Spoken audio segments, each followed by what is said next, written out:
యువగళం విజయోత్సవ సభ వేదికగా ఏపీలో ఎన్నికల ముఖచిత్రం మారబోతుందన్నారు టీడీపీ నేత కొల్లు రవీంద్ర. టీడీపీ జనసేన ఎన్నికల శంఖారావం పూరించబోతుందన్నారు. పవన్ కళ్యాణ్తో కలిసి ప్రభుత్వం ఏర్పాటు చేయబోతున్నామని తెలిపారు. తెలంగాణలో జనసేన ఎన్నికల ప్రభావం ఏపీలో ఉండదంటున్న కొల్లు రవీంద్రతో మా ప్రతినిధి అనురాధ ఫేస్ టు ఫేస్.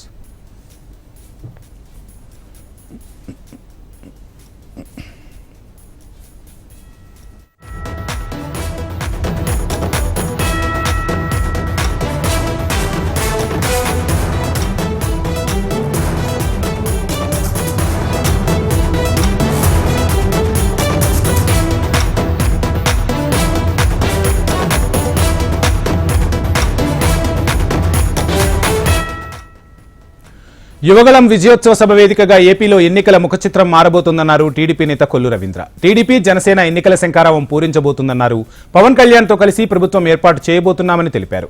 తెలంగాణలో జనసేన ఎన్నికల ప్రభావం ఏపీలో ఉండదంటున్న కొల్లు రవీంద్రతో మా ప్రతినిధి అనురాధ ఫేస్ టు ఫేస్.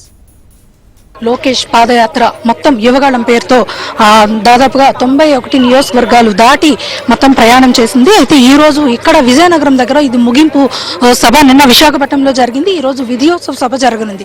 దీనికి సంబంధించి మొత్తం టీడీపీ పార్టీ నుంచి అతిరథులందరూ అలాగే జనసేన సంయుక్తంగా వీళ్ళంతా కూడా ఇక్కడికి రాబోతున్నారు.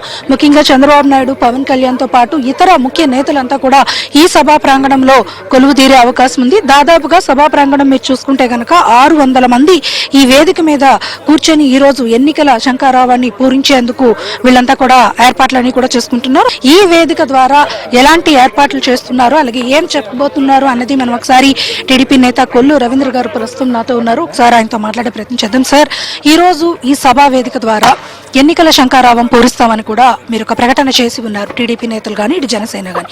సో అసలు ఈ సభా వేదిక ద్వారా ఏం చెప్పాలను?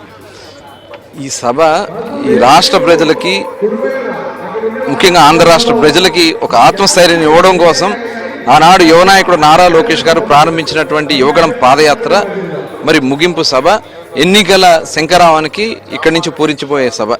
అదేవిధంగా చంద్రబాబు నాయుడు గారిని అక్రమంగా అరెస్ట్ చేసి ఆయన్ని 53 రోజుల పాటు రాజమండ్రి జైల్లో పెట్టి నానాహింసలు పెట్టి ఆయన విడుదలై బయటకు వచ్చిన తర్వాత మొట్టమొదటిసారిగా బహిరంగ పాల్గొబోతున్నటువంటి సభ.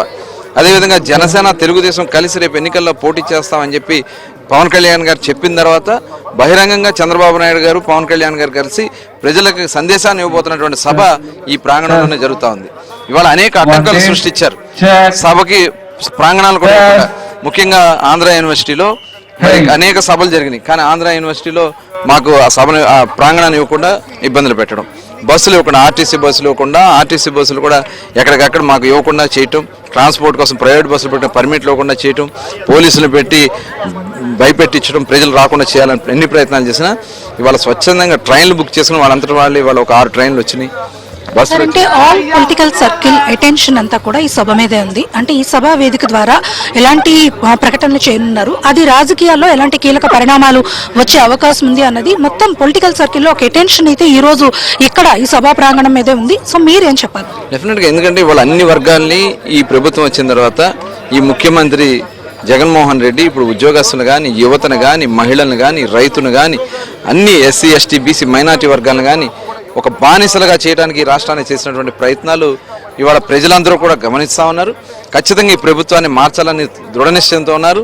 ప్రజాస్వామ్య విలువల్ని మంటగలుపుతున్నటువంటి ఈ ప్రభుత్వాన్ని ఈ రాష్ట్రం నుంచి ప్రారంభించడానికి సిద్ధంగా ఉన్నారనే దానికి ఈ వేదికే నాంది కాబోతా ఉంది. తెలంగాణలో జనసేన ఏమాత్రం మార్క్ చూపించలేకపోయింది, కానీ ఇక్కడ ఆంధ్రాలో తెలంగాణ ఎఫెక్ట్స్ ఏమైనా ఉండే అవకాశం ఉందా? అంటే టీడీపీతో మీరు కలిసి అలయన్స్ లో నడవబోతున్నారు, ఎలా ఉంటుంది అన్న ఒక ఉత్కంఠత అయితే అందరిలోనే ఉంది. సో మీరు ఏం చెప్పాలి? తెలంగాణ పరిస్థితులు వేరు, ఆంధ్ర రాష్ట్ర పరిస్థితులు వేరు. తెలంగాణలో ఉన్నటువంటి సెంటిమెంట్స్ వేరు, ఆంధ్ర రాష్ట్రంలో ఉన్నటువంటి సెంటిమెంట్స్ వేరు.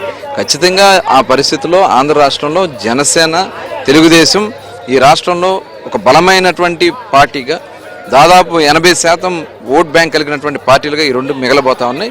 ఇవాళ వైఎస్ఆర్ పార్టీకి డిపాజిట్లు కూడా రానటువంటి పరిస్థితి కనబడతా ఉంది. ఎందుకంటే ఇవాళ క్యాండిడేట్లు మార్చుకుంటూ జగన్మోహన్ రెడ్డి ఆల్రెడీ ఓటమి అతని కళ్ళ ముందు క్లియర్గా కనబడతా ఉంది. దాని నుంచి తప్పించుకోవడం కోసం, ప్రజల్ని డైవర్ట్ చేయడం కోసం క్యాండిడేట్లు మార్చి వేరే చోట నుంచి వేరే చోట్ల పెట్టడం వల్ల ఏదో లబ్ధి పొందొద్దని చెప్పి ఇవాళ ఏదో ఆలోచన చేస్తున్నాడు. అవన్నీ కూడా జరగవు. ప్రజాస్వామ్యాన్ని కాపాడగలిగినటువంటి పార్టీలకు అండగా నిలబడటానికి ఇవాళ రాష్ట్ర ప్రజలు సిద్ధంగా ఉన్నారు. ఈ సభా వేదికగా ఎలాంటి ప్రకటనలు రానున్నాయి, అలాగే అవి రాజకీయ అంశాలుగా ఎలా మారనున్నాయి, ఇది ఇప్పుడు అందరిలోని కూడా ఉత్కంఠత. మరి చూడాలి, మరి కాసేపట్లో ఇక్కడికి చేరుకున్న నేతలంతా కూడా ఇక్కడ ఎలాంటి ప్రకటనలు చేస్తారు, ఈ వేదిక ద్వారా మరి ఏపీ పాలిటిక్స్ ఎలాంటి టర్న్స్ తీసుకుంటాయనేది. వీడియో జర్నలిస్ట్ నిఖిల్తో అనురాధ, HM TV, విశాఖపట్నం.